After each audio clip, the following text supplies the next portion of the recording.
Hi all. I want to explain a little today about biomimicry because it's a term that a lot of people don't understand. I myself come from a background of blue economy, which is ZERI. In the last century, it was founded by Professor Günther Pauli. ZERI is Zero Emissions and Research Initiatives. It is a think tank full of scientists, and I met many of the people who are in our own think tank right now through the blue economy. Biomimicry is broader than blue economy. Blue economy is a lot about entrepreneurial economies, creating value in systems. It's a lot about health and technology as well. And it's a lot about systemic design. How do you design areas and systems? Well, biomimicry does the same thing. And it was also founded in the last century by Janine Benyus. But of course, it is a concept that is as old as our planet. So it is full of indigenous wisdom. It is full of planetary insights and evolution. So microbiology, but also planetary biology, chaos theory, which is about thermodynamics, but also Gaia theory, which is made in the 1970s, I think, by Lynn Margulis and James Lovelock. And they say that the planet is a self-regulating organism, and that also means that we can relax. Everything everything regulates itself. And it doesn't mean we don't have to care for our planet, but it does mean we can relax a little bit more and really transition and shift to a post-industrial world. That's what we design for, with huge groups around the world. We are as old as Methuselah, and we are designers, systemic designers of cities and economies and societies, and all adapted to local climate zones and local cultures, because that is very important. Otherwise, you have a lot of fail factors and you will never get your success factors going. So let me explain a little bit about biomimicry and how it works. Let me share my screen with you.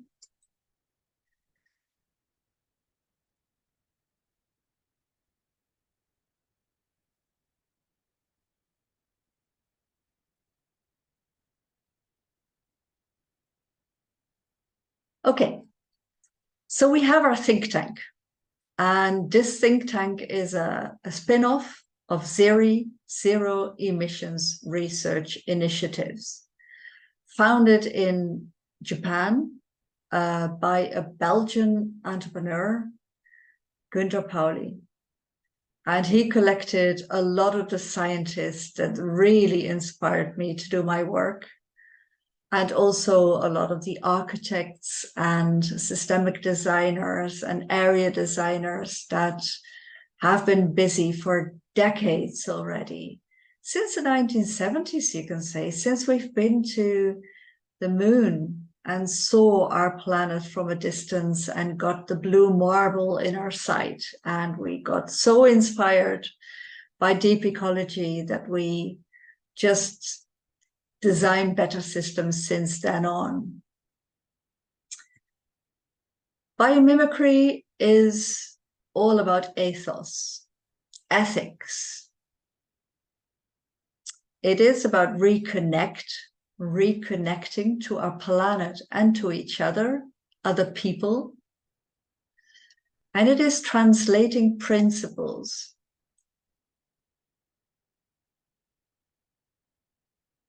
Let me go a little bit more into ethos and ethics.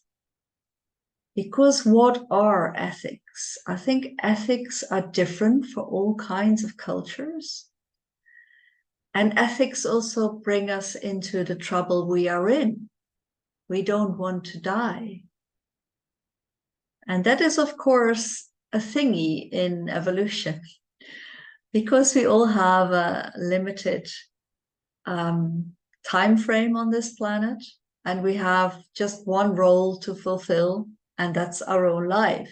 And that's together with there's 10 billion people on this planet, 8 billion, I think, now on this planet. But also together with all the microbes and ants and insects and plants and animals. Our planet exists for 5 billion years, 4.8 to be exact. And life on Earth exists for 3.8 billion years. It all started with one-celled organisms, and well, it evolved until where we are now as humans on a planet. Ethics are always in the center of what we design. But we also have to take care about generations, about all kinds of cultures, and about people tied to certain pieces of land. And that is, of course, a bit difficult, because if you would design a whole planet, you would just say, okay, this is the whole planet, and there's no tying to land. Country borders are fluid, and if you have a river, of course, it's better to design for the whole river and not just for countries. It's like in my own country, the Netherlands, we are a basin below sea level. We get all the pollution from the whole of Europe through our rivers. And still we have to design with it. We have to design our Dutch system with it. And we don't get different rules from the European Union just because we are at the end of the rivers and get all the pollution of nitrogen and everything in our country. So we have to design with what we have. Well, to design, we translate principles, and we always look for development potential. That's the space in the system. We make new space in the system. But we also use everything that is there in a system. So how do we make systems thinking easy? We make a scope, and a scope can be a country, or it can be a river area, or it can be a whole, I don't know, a whole economy, a regional economy, that's also possible, a community. And then we design the system, and we always let nature do the work, so we don't have to do so much work. So we use a lot of design principles and not machines. But there is a lot of technology in here, because nature is data sciences. It is full of technology. It is biology, it's physics, it's chemistry. We do now a lot of toxic chemistry because we do chemistry like we do physics. We cut and paste molecules. But of course, chemics is a transformation, and we try in our education to get people from a linear thinking to a systemic thinking, which is, by the way, not a circle. It's not circular so much as it is spiraling. Well, processes, we always go for healthy processes. So that is healthy designs, healthy transformations also in bodies. Or you can also imagine that in processes we use abundantly available materials, sometimes bio-based, but sometimes also pollution or rest materials, waste materials. And we use a lot of forms. And maybe I should go a little bit deeper into abundantly available materials and what they are. Because abundantly available materials are things like thistles. One of my really big examples from the last century is Novamont in Italy. They are on an island, Sardinia, and they have a lot of thistles there because a lot of the land is bare due to our economic systems and EU subsidies and silly systems. But okay, there was a factory there, a refinery, an oil refinery, and they closed down, and there was a lot of job loss. And then people said, okay, we can make the oil refinery, which is a stranded asset, into a biorefinery for healthy materials. And they thought, let's use thistles because it's an abundantly available material locally. And they made the biorefinery, and now all around Italy there are these these plants, these factories for healthy products that are biodegradable. And how we design systems like that is we always make sure that the product is very strong during the lifespan. And then after that, it's always biodegradable. So we use microbial plastics for that. We always say they should be in a certain existing system, otherwise it will never succeed. You can have startups that are radical, and some of the radical ones work, especially if they are platforms and systemic designs. But a lot of them don't work in the hard science because they do not tie in with existing systems. What you see is that the biggest problems of the world is that we still think very industrial, and we are in lock-ins, technological lock-ins and commercial lock-ins. Everybody just wants to sell what they once thought of. And the ones with the biggest advantage, the oldest ones, they stay. So, yeah, how do we design with form?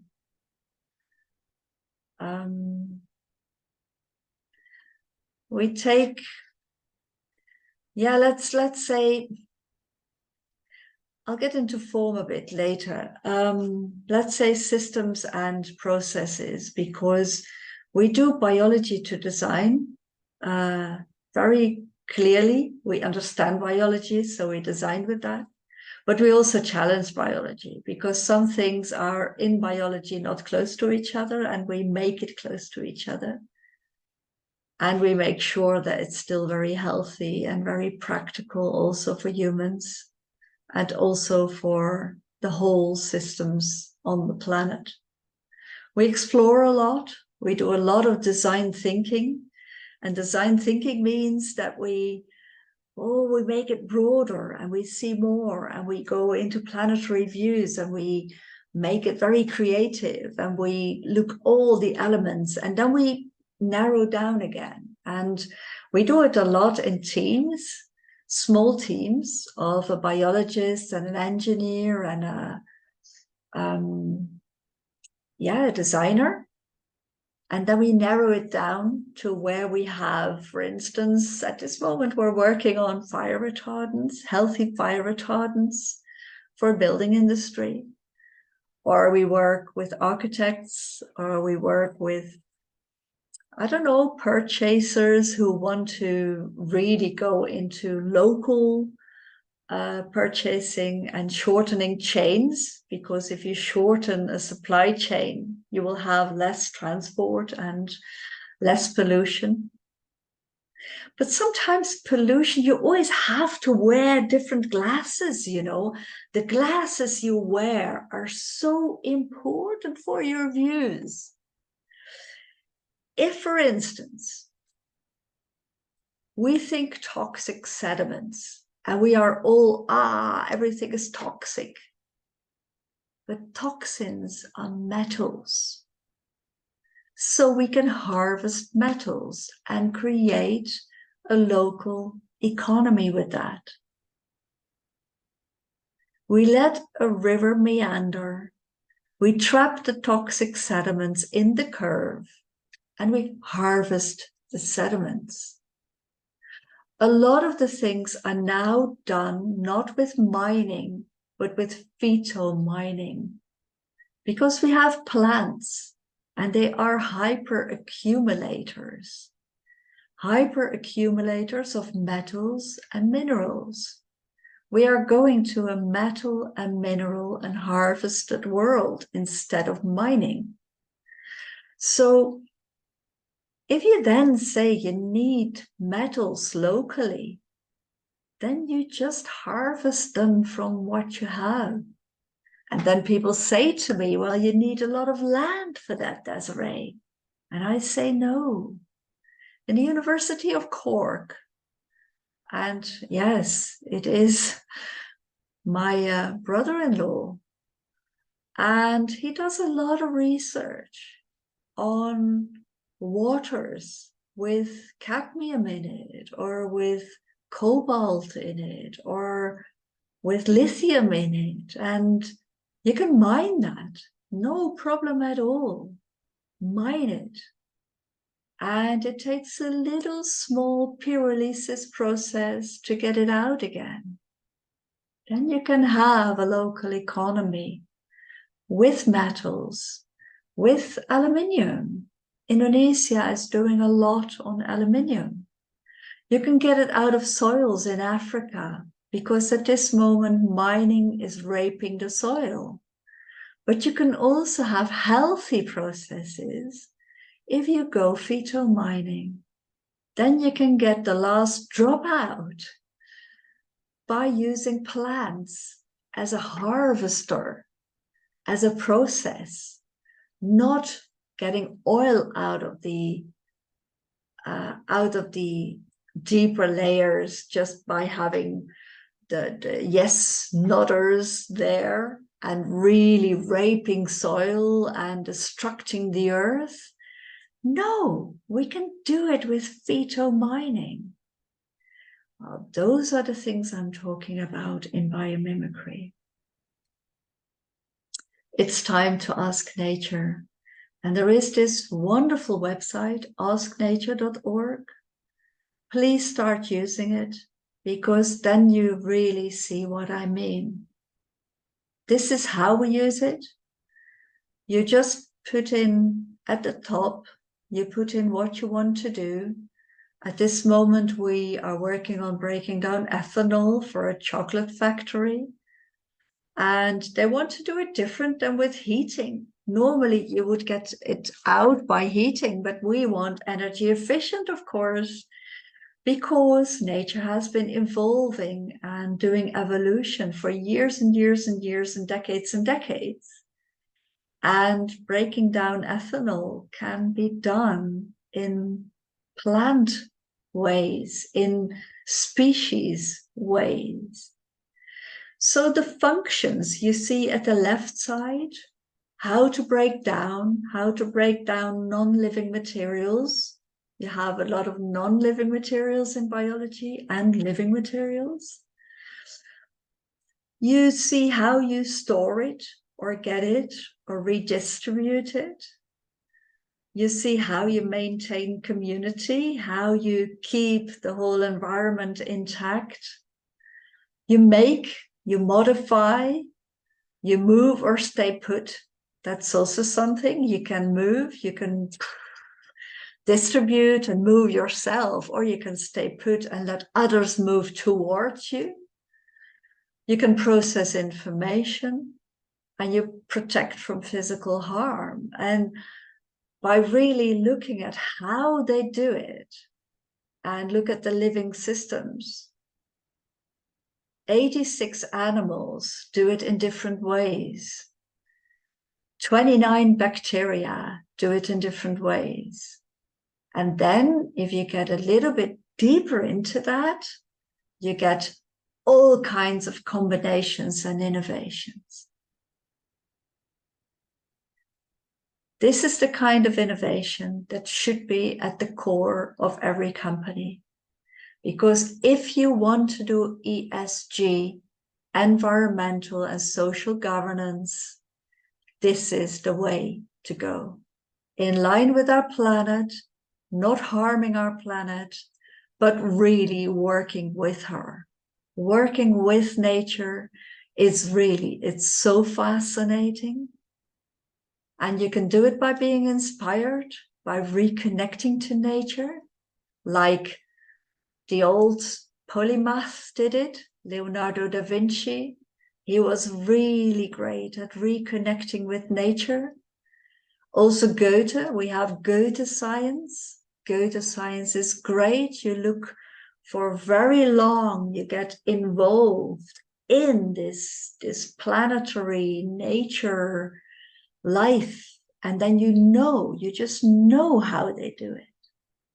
I'm not a better scientist myself, I'm an economist. I know about cultures. I studied international business.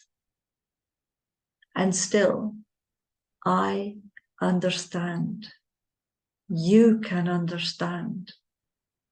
And if you don't want to go into data sciences too deep, don't worry. You don't have to.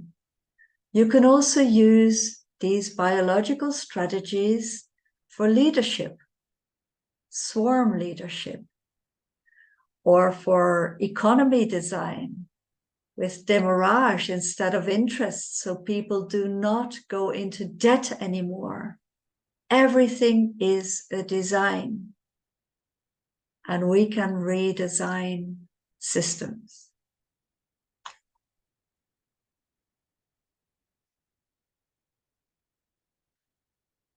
I hope you were inspired a little. I'm having so much fun redesigning everything with people around the world and with locals. And if you think, well, I cannot explain it all to locals, I never do. I don't explain what I am doing or what Mike and I are doing or what we are doing with the scientists. I just dance with them in their local cultures.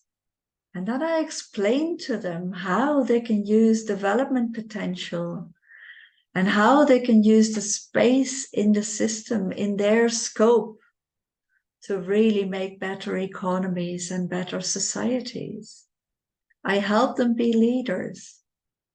And the young people are really close to my heart, because you have to do the work after us, stand on our shoulders, learn from us, and then you will design it better with biology, physics, ecology, and virtual.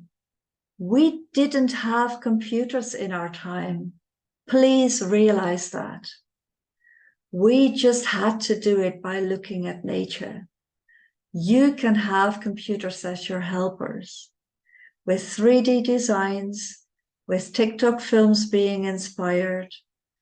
Inspire, do it, be inspired, and combine the biological of your bodies and your minds, your guts, your courage to live, with everything else, the computers, the VR, the AR, everything is here to help us, to get us immersed into evolution.